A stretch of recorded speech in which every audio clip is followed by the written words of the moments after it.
这就是我久违了的白兰。将军，你今天说的都对。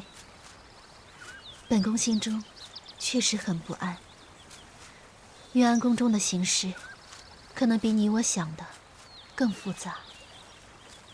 公主有什么话就说出来吧，说出来会轻松一些。我的王兄刚刚驾崩，贵丞相就把本宫从大梁接回来执政。之前王兄一直打压贵丞相，贵丞相势必会借此机会翻身，一展宏图。可是朝中王兄的党羽众多，即便本宫无心掌权，他们也是人心惶惶。所以说，这以后宫中的日子，怕是……公主，你看，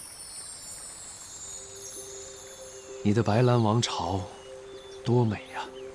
这些山川河流都是你的，百姓们，宫中的每一个臣子也都是你的。将军的意思是？白兰多年军力薄弱，无将可用，故外不可攻。目前，公主朝中无人，依附于贵家，内不可乱。公主回去之后呢，需要做好的是一个守字，守住你的江山，守住你的百姓，守住你自己。公主，难道你不是这么想的吗？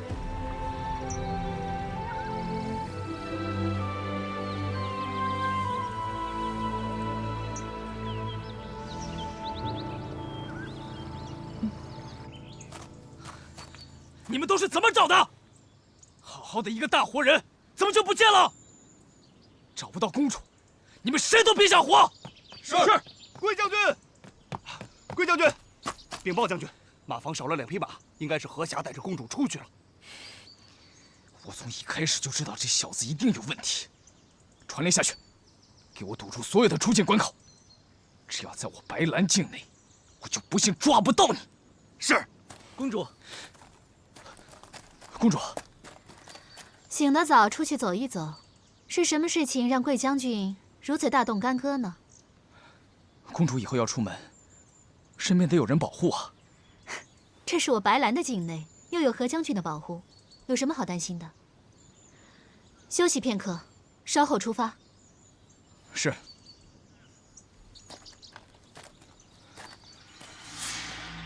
你们去哪儿了？我为什么告诉你啊？我警告你，别打公主的主意。你只是一条无家可归的流浪狗，公主只是可怜你而已。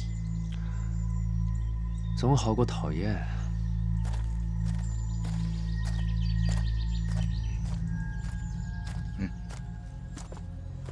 贵将军，在进云安城之前，把这小子给我处理掉。这小子还有点功夫，不要硬来。是。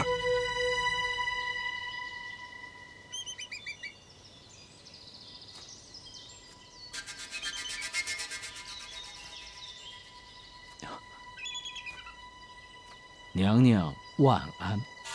此刻只有你我2人，父亲何必如此多礼？起来吧。是。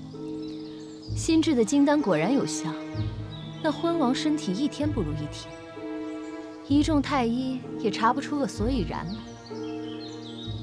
楚北节如今出兵攻梁，不在朝中，我们何不趁机尽快动手？娘娘，要成大事者，必平心静气，不急不躁。父亲的意思是，请娘娘细细想想，朕北王如今虽不在朝中，但终有还朝的一日。即使我们动手成功了，只要他楚北节一回朝，必定会将矛头指向你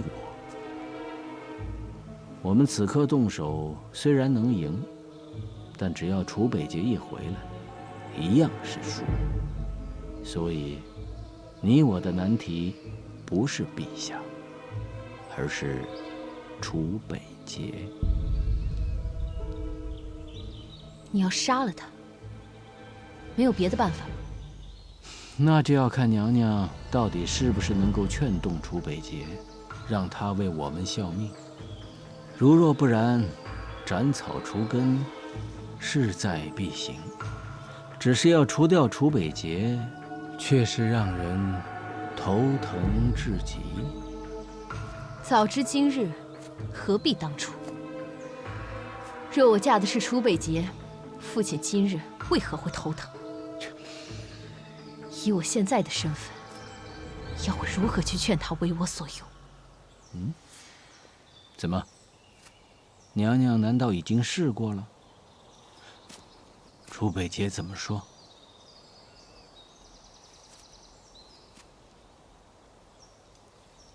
你知道他是如何羞辱我的吗？娘娘息怒，是为父思虑不周，让娘娘受委屈了。娘娘如今是千金之躯，能够纡尊降贵去拉拢他，实在是天大的面子。只怪那楚北捷不识好歹，罪该万死。娘娘放心，一切交由为父处理。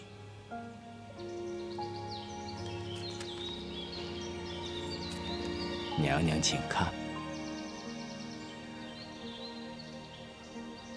这是梁王托人给为父捎来一封信，他竟有一个绝妙的主意。楚北捷现在正在与梁王开战，是下手的好时机。事情我已经交代给下面，娘娘放心，绝不会脏了娘娘的手。为父告诉你，只是让你心中有谱，必要之时，能替我牵线搭桥，推波助澜。借刀杀人？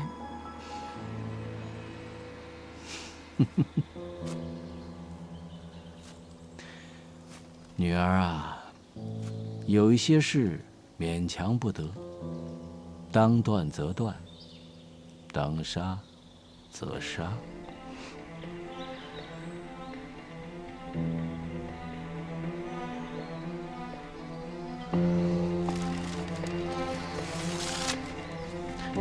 娘娘，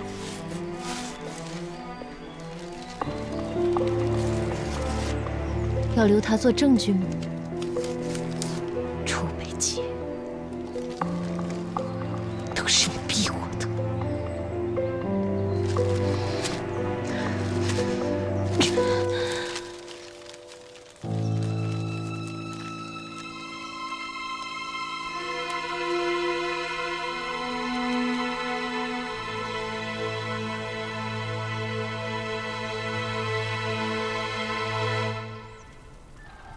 白姑娘，晋军就在东南方向50里外扎营，堪木城已经布防完毕。就算晋军进攻，我们也能抵抗一段时间。堪木城上下所有将士一定会不惜一切守城，就等姑娘的计划成功，大晋王宫内乱，楚北捷就会退兵。但已经2天了，晋军那边毫无动静，现在连我也猜不到他下一步会走什么样的棋。报，单将军，白姑娘，经我方侦查，晋军每天正常休息，但有一小波步兵每天清晨进入百里茂林，深夜才回来。又是百里茂林。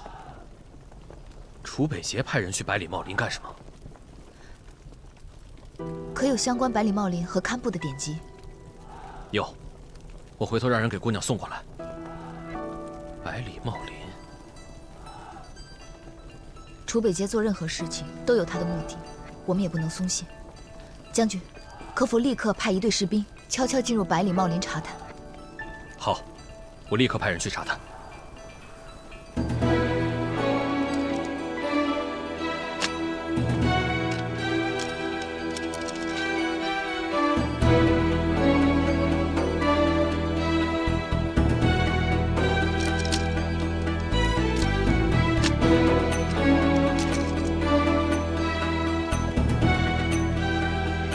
站住！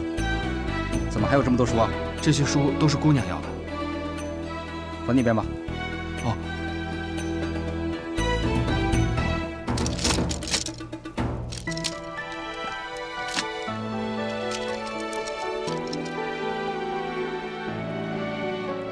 哎，姑娘看书好快呀。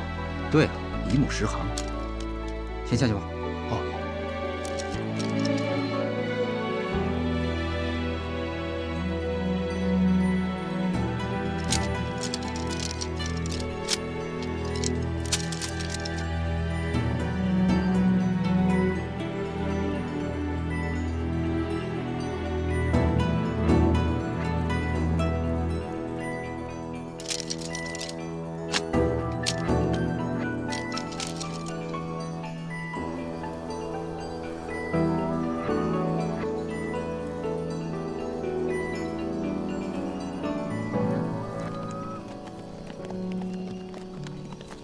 千万不能马虎，一定要做好布防。好，将军，白姑娘起了吗？白姑娘一夜未眠。什么？一夜未眠？我真担心白姑娘的身子挺不住啊。找到了，找到了！我知道了，是毒蜂。毒蜂？上将军，请看，这典籍中早有记载，百里茂林中有一种特殊的毒蜂，它毒性奇强，可以夺人性命。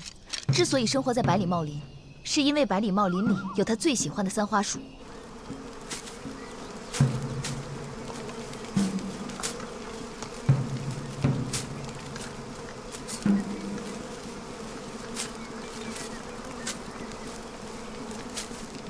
三花树毒液可以引发毒蜂狂性，用其汁液熬药饮用，却可以解毒。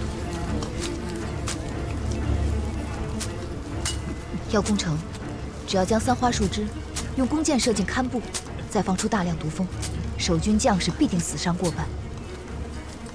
等毒蜂进去后，晋军再上，即刻便可突破梁军的最后一道防线。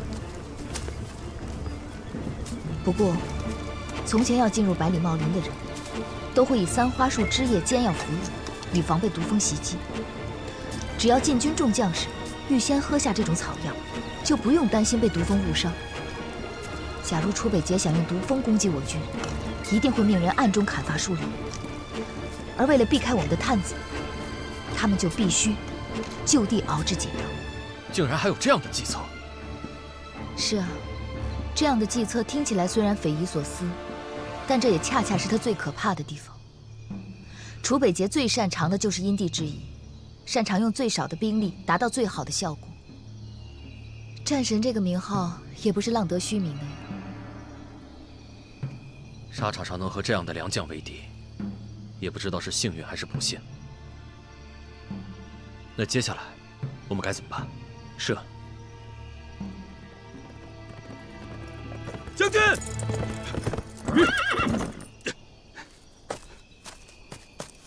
启禀上将军，末将已经查过了百里茂林，发现晋军在里面砍桑花树枝熬药，他们保留了树林的外貌，从外面看是完全看不出来的。被砍的树枝已经干了，怕是前几天已经开始了。果然如姑娘所料。传令，把百里茂林剩下的三花树全给我砍回来。是。不必了。熬制三花树枝只需要1天半的时间，若是他们从前天就开始砍树的话，恐怕早已经完工了。天已经快亮了。那姑娘的意思是？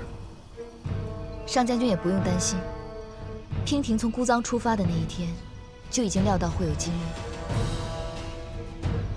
在战场上遇到楚北捷的人，没有一个是不头疼的。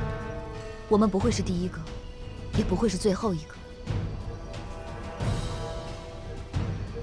这么说来，上将军必须要在堪布城找到一张琴，不缺弦，可以弹的琴。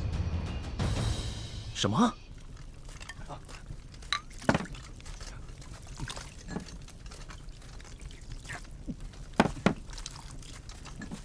每个人都喝啊！是，好，都喝了。是，不然会被毒蜂蛰的。是，喝完之后去那边取剑。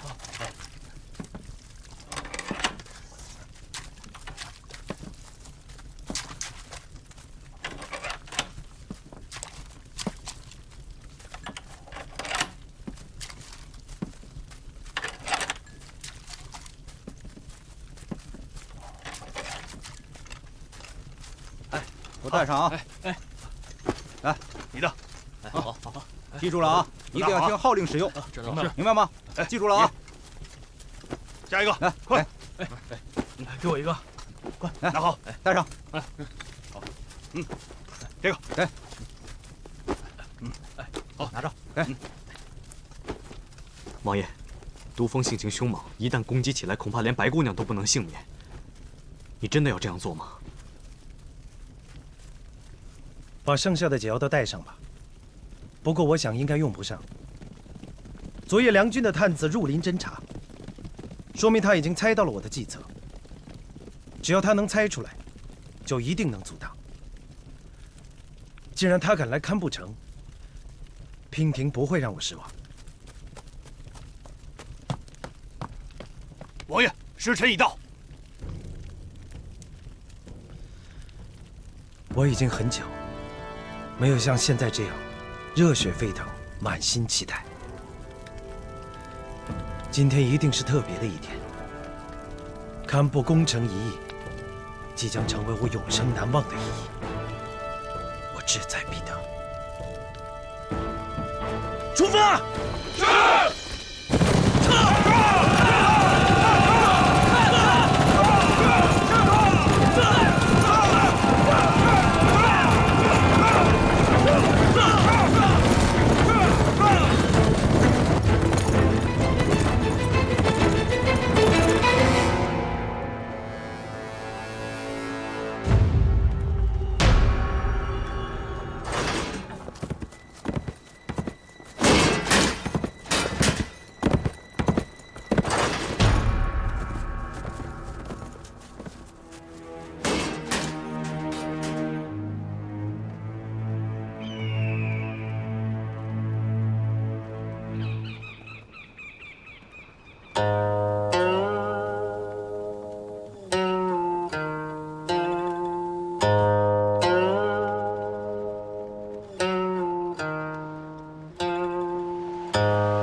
王爷，是否立即释放毒蜂啊？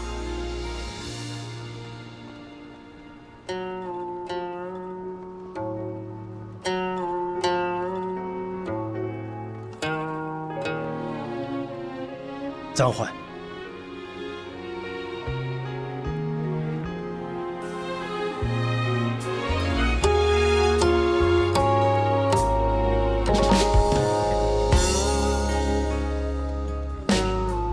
弦断了。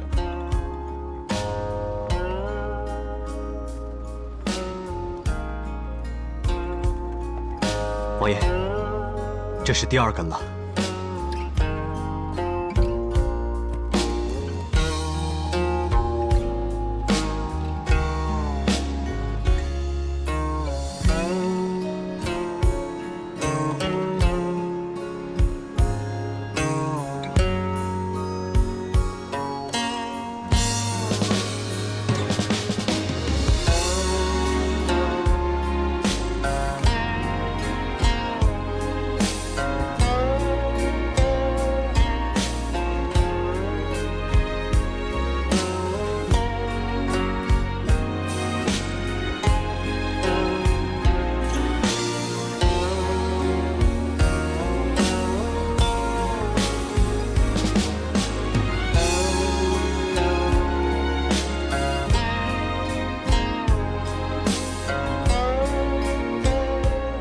传令，退兵30里扎营。是。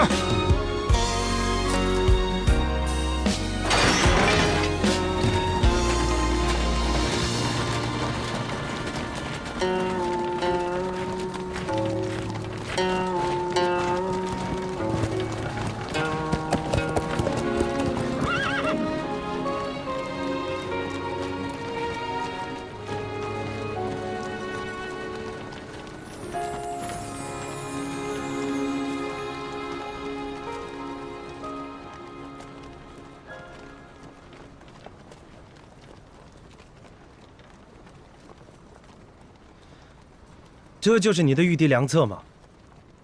早已活腻了吗？居然命你一人出现在我数万大军面前。我不在的时候，你就任凭他们这么糟蹋你吗？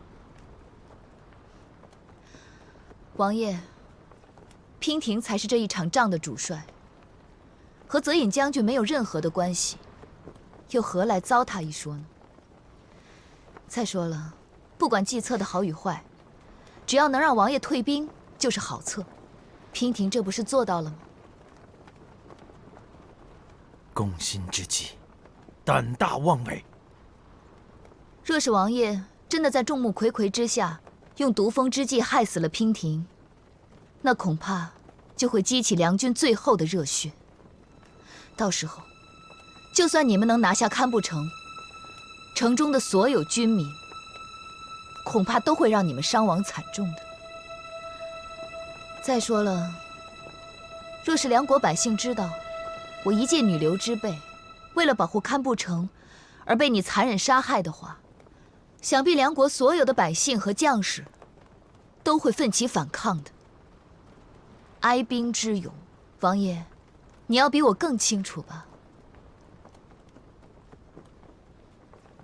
如果激起了一国人民的热血，就算有再强的兵，怕是王爷也镇不住。所以你就以身犯险。若不是王爷剑走偏锋，娉婷也不会出此下策。确实是下策。你在逼我退兵的同时，也对全天下通告了我楚北节的致命伤。经此一战，所有人都会知道，我楚北节心之所爱，无论做什么事情，我都绝对不会让白娉婷成为我的牺牲品。你是谁？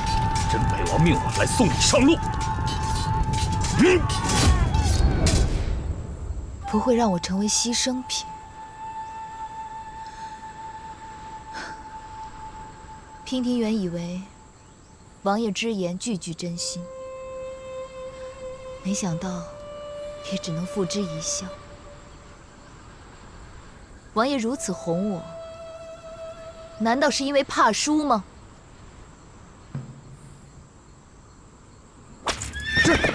这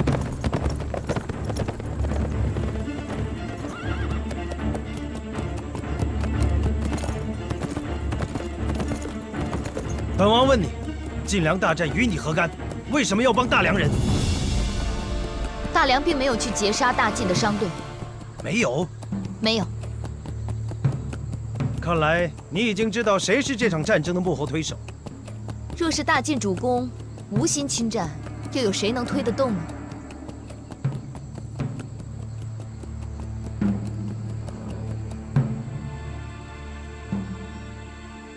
我们各为其主，立场不同，我也不逼你。这一局你赢了，我输给你3个时辰。下一次，我一定会来亲手生擒你。娉婷一定会竭尽全力，不让王爷失望的。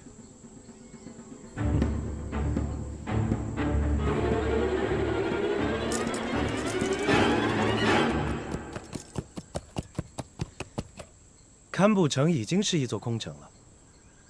而梁军也转移到百里茂林。你的空城计已经唱完了，还一个人留在这里干什么？这里离百里茂林不近，上马吧，我送你一程。多谢王爷好意，不用了，娉婷自己会走。 3个时辰之后，我们才是敌人。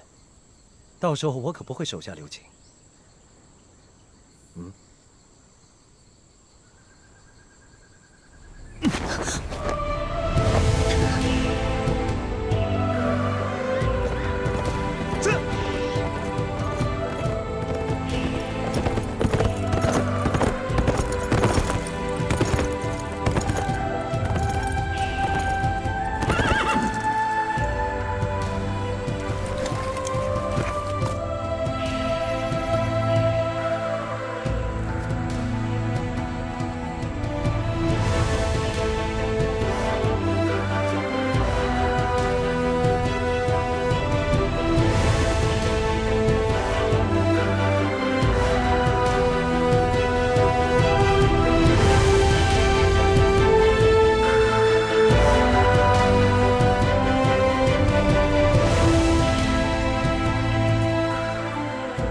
去吧，就送你到这儿了。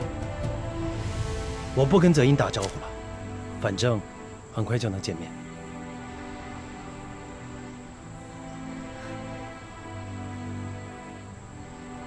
怎么？这么看着我，舍不得？还是想跟我一起走？我只是在想，你是我遇到过的最可怕的敌人。完全看不透你心里到底在想什么。我的心对你完全敞开，就看你愿不愿意进来看看。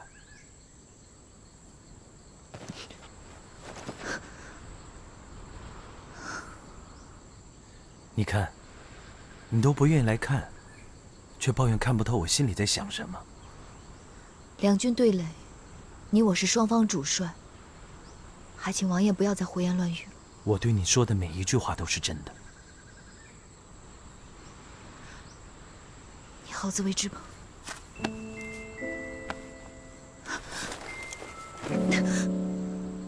放开！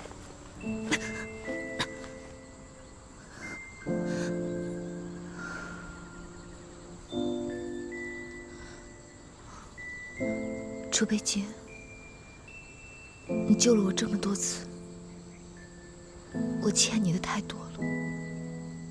若是这一战，你真的因我而死，我一定会随你一起去，把这条命赔给你。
回来了。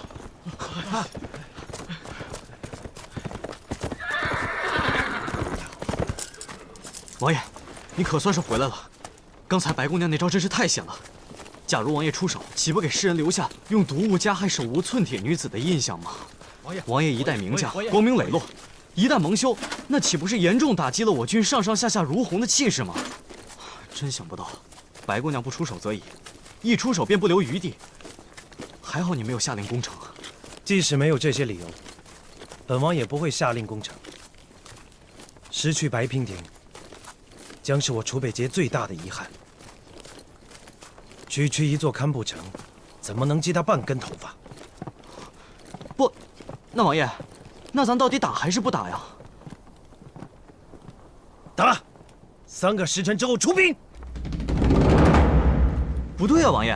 即使不用毒蜂，只要白姑娘孤身站在城楼上，我们便发动不了进攻。仅仅是射在城楼上的乱箭，也能置她于死地啊！谁说我们要攻城了？啊？不攻城了？命所有士兵备足粮草饮水。我们要进入百里茂林。百里茂林？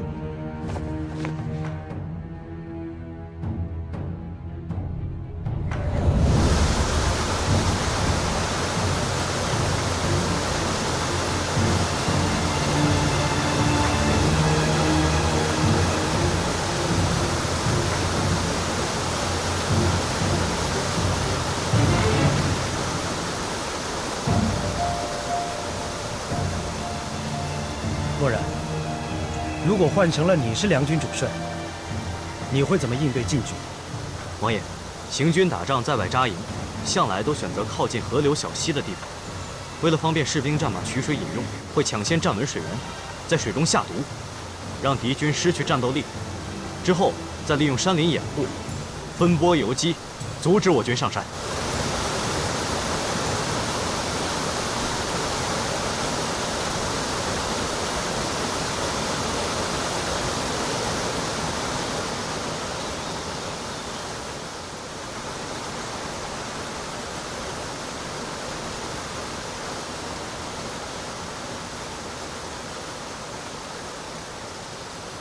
上将军，白姑娘，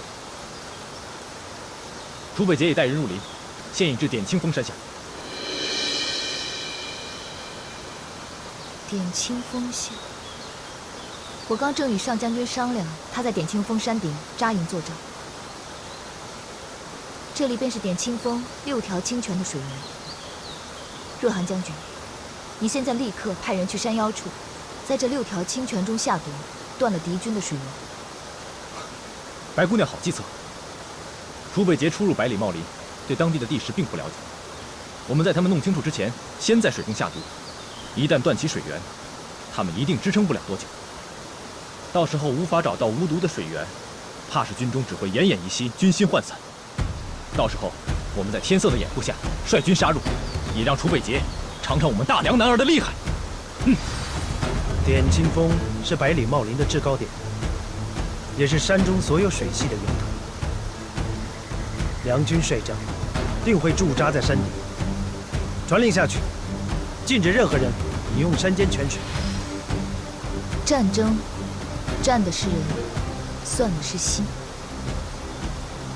我这一招啊，若是用在别人的身上，定能成功；可若是用在楚北捷的身上，我也没有几分把握。姑娘，为何用在别人身上可以，用在楚北捷身上就不行呢？只因为他是楚北捷啊。若我们的对手不是楚北捷，早就不用在这里苦战了。百里茂林沿堪布山脉延绵近百里，范围极广。即便梁军有5万之多，可一旦藏进茂林之中，若按寻常方法寻找，我们要知道他们的踪迹也难如登天。楚北捷思虑周全，他出来堪布，就在百里茂林吃了我一次亏，之后就立刻想到用百里茂林来反攻，还想到了用毒蜂攻城这个计策，害我们险些中计。如今他又怎么可能不派人先探查清楚，掌握百里茂林的地形？漠然，你将我军兵力分为6支，互为掩护，互通信息，分别沿点清峰的6条水脉建立营地，但不能扎营。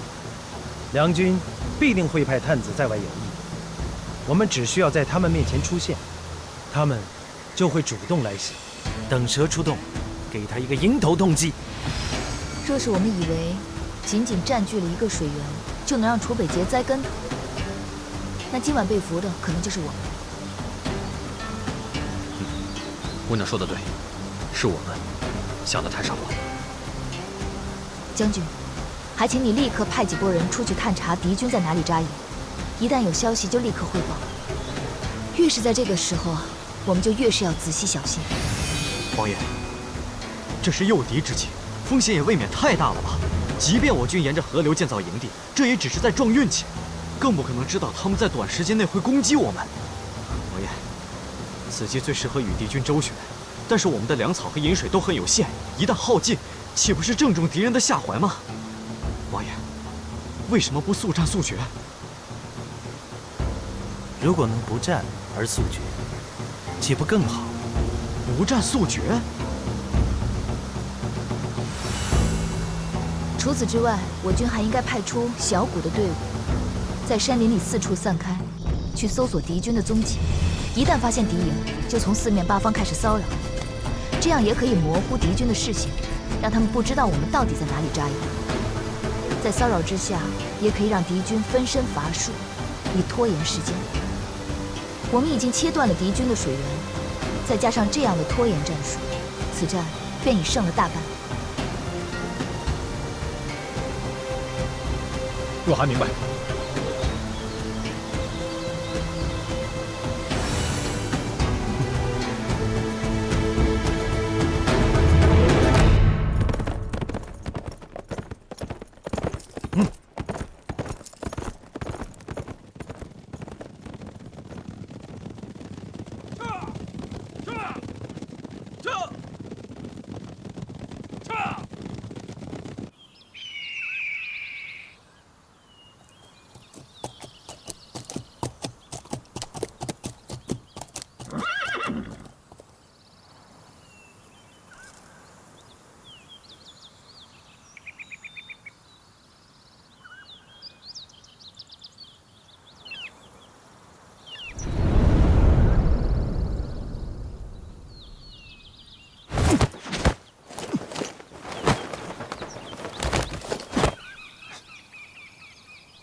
白姑娘，怎么样？有什么消息吗？刚得到消息，说是在点青峰山下有很多禁军的营地。我跟若寒将军商量过之后，决定突袭营地，探清虚实，结果却扑了个空。扑空？我率兵过去的时候，营地已经空了，只有一些刚搭建起来不久的锅灶，堂子里还是热的，应该刚烧过火。一开始我认为这只是巧合。可是接二连三都遇到这样的事情，真是邪了门。白姑娘，禁军神出鬼没，咱们的士兵都开玩笑说，难不成禁军会遁地之术？这世上哪有通天遁地之术啊？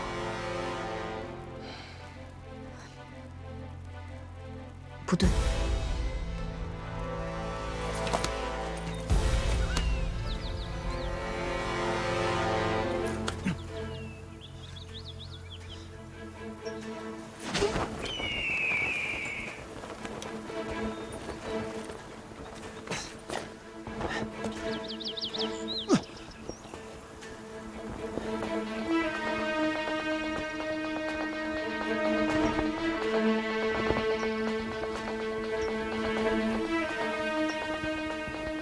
白姑娘，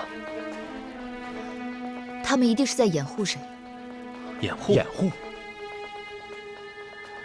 道理很简单，若他们真的是在安营扎寨，而我们又是突袭，他们不可能事先得知跑得这么干净，这分明就是诱敌周旋之计。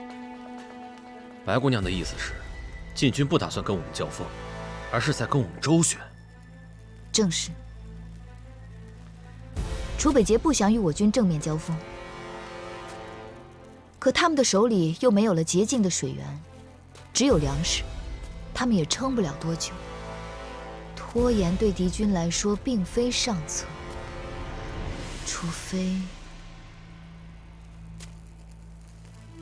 除非他们是在声东击西，吸引我们的注意力。他们到底是在掩护谁呢？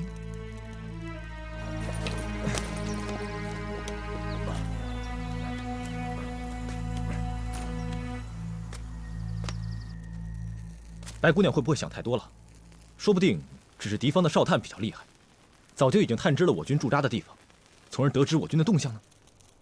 不怕一万，就怕万一。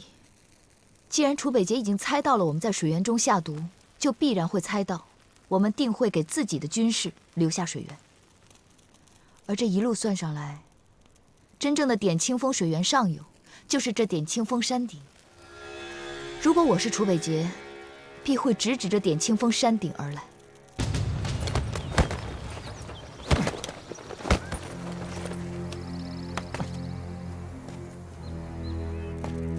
可点青峰的半山腰早已埋伏着我们的人，若楚北捷带人上山，立刻会被发现，又何来掩护之说？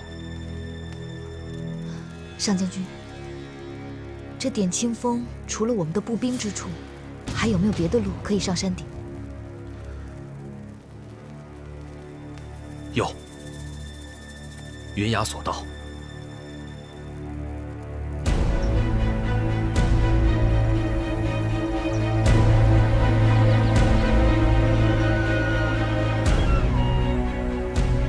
云崖索道直通点清峰峰顶，但索道狭窄，再加上山间湿滑，峡谷风大，十分危险，早已被废弃。如今只是猿猴已兽的捷径，要想过军队，是万万不可能的。